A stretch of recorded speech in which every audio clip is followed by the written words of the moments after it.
tu falou, né? Então, que boa parte do teu trabalho hoje é de educação, é de supervisão, então é realmente dessa expansão do que a prática clínica ela é, porque, de novo, prática clínica é aquele lugar, às vezes, meio solitário. Eu, meu paciente, 10 horas por dia com 10 pacientes, tu só vê basicamente teus pacientes Uhum. no dia inteiro.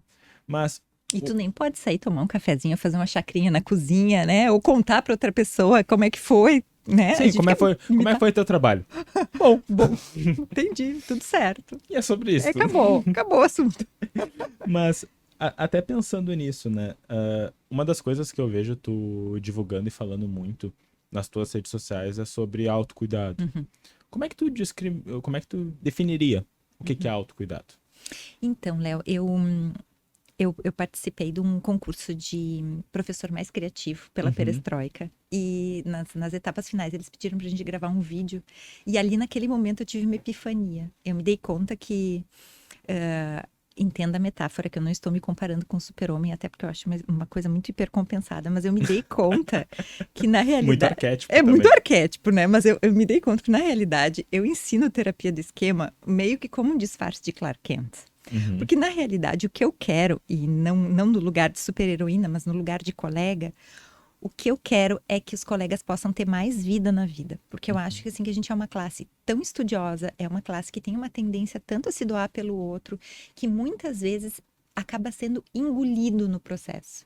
Então, assim, eu adoro ensinar terapia do esquema, foi a abordagem realmente que eu me encontrei, mas eu sempre tento pulverizar isso com, não adianta tu ser um terapeuta tecnicamente excelente se tu não for uma pessoa interessante, se tu não tiver uma vida boa, se tu não tiver descansado, né? Uhum. Eu lembro que quando eu passei por algumas abordagens, eu fiz especialização em Gestalt, pós em sistêmica, pós em TCC, tenho formação básica em EFT, a terapia do esquema realmente foi onde eu me encontrei, mas eu percebo que a gente muitas vezes se qualifica muito tecnicamente. A terapia do esquema é uma abordagem clínica que exige muita conexão, e conexão gasta muita energia, e Uhum. conexão não tem preço. Tu está presente, né? Tu tá presente e tu tá sentindo com o cliente, ora sentindo pelo cliente, né? Uhum. E isso exige muita energia. E trabalhar demais, trabalhar como eu trabalhava quando eu atendia em TCC, se tornou inviável. Uhum. E aí eu beirei um burnout, né? Me dei conta um dia que a minha pálpebra estava tremendo. Uhum. E eu digo isso para as minhas alunas, eu já fui a terapeuta cansada, por isso eu digo que Uhum. nenhum cliente merece terapeuta cansado. E eu gostaria muito de ajudar que as pessoas não tropeçassem na mesma pedra que eu, que os meus Uhum. colegas não tropeçassem na mesma pedra. Então eu acho que o autocuidado, ele parte muito assim da gente primeiro conhecer o nosso limite e respeitar o nosso limite, né? Uhum. E isso não é respeitoso só conosco. Isso é ético e respeitoso com o nosso cliente também. Uhum. Até porque, querendo ou não, a terapia não é sobre a gente, é sobre o paciente. Então, tu tá provendo cuidado. Uhum, E quando a gente fala de cuidado, a gente fala de alguém que precisa desse cuidado. uhum, A gente tá falando dessa relação. E, de novo, né, por que que é paciente? Quando tu vai analisar a palavra uhum, paciente, vem, se não me engano, de uma origem grega que fala de quem espera. E quem uhum, espera por cuidado. Então, uhum, de novo, a gente tá falando de alguém que tá esperando que a uhum, gente também esteja ali uhum, por inteiro. uhum, Porque, de novo, é o que tu falou. Sim, tu passa o dia inteiro ali só com o teu paciente, tu não para.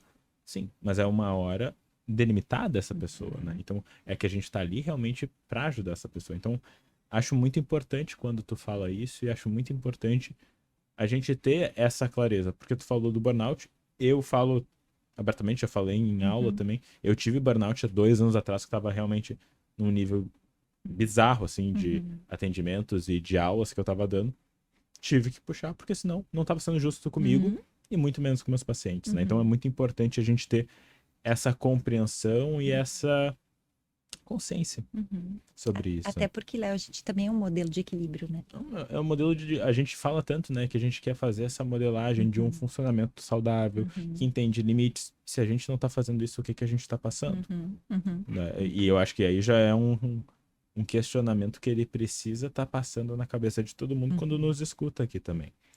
E daí, assim, tu me falou o que que é o autocuidado. E como que tu vê o papel do autocuidado pro terapeuta? Acho que tu já pincelou um pouquinho, mas Uhum, dessa ênfase em autocuidado. uhum. Como é que tu vê esse papel? Tu sabe que quando eu comecei a clinicar, era muito difícil de ter cliente, né? Eu me formei há mais de 2 décadas atrás, então assim, cada cliente que chegava era uma super comemoração, meu marido ficava super feliz. E eu lembro que uma vez eu tava conversando com ele e dizia assim, eu queria tanto ter mais cliente, mas assim, às vezes eu passo aqui de manhã lendo, fazendo artesanato, eu gosto de criar coisas, né? E ele me disse assim, Ana, tu tem que te dar conta que quando tu tá relaxando, quando tu tá fazendo artesanato, quando tu tá lendo, isso também contribui pro teu trabalho, porque tu tá com a tua mente relaxada, tu tá entrando em contato com outras coisas, isso também te pluraliza, né? Eu costumo dizer que ele é uma alma velha, Uhum. né? E me ajuda, assim, em muitos momentos. Então, eu acho que o autocuidado, eu acho que ele, de novo, ele passa por a gente conhecer o nosso limite, por a gente respeitar o nosso limite, por a gente conhecer o que nos nutre, Uhum. e também por a gente entender o que é prosperidade pra gente, Uhum. né? O que na tua vida, quando tu olha um futuro próspero, o que tu enxerga, né? Muitas vezes a prosperidade, ela tá tão associada a um resultado financeiro ou a um resultado no sentido de expressão Uhum. profissional, mas muitas vezes, né? Ontem eu tava em casa, terminei uma reunião, deitei na grama, fiquei brincando com o meu cachorro, penso, cara, isso aqui é ser feliz, Uhum. né? São coisas muito simples que para mim estão na minha prosperidade. Eu acho que o autocuidado, ele entra, ele pressupõe um autoconhecimento e uma consciência da importância dessas coisas e do quanto isso reflete no todo da tua vida e também na qualidade do teu trabalho. Porque às vezes a gente tem profissionais, e tu deve ver isso na supervisão, que são super qualificados, mas que estão exaustos. Aham. E aí não vão conseguir ter acesso a essas ferramentas neocorticais, porque o límbico tá ali vendo o mundo como um perigo, né? Porque a rotina tá doida. E outra, é aquilo, a gente funciona de novo. Existem as coisas básicas que, se bem feitas, elas têm um baita resultado. Uhum, Dormir bem, te alimentar bem, te exercitar bem. 3 coisas simples. uhum, De aplicação nem tão uhum, simples, nem tão fácil assim. uhum, Então, assim, até da gente poder pensar, tá, quanto que tu tá conseguindo dedicar teu tempo pra poder cuidar de ti? uhum,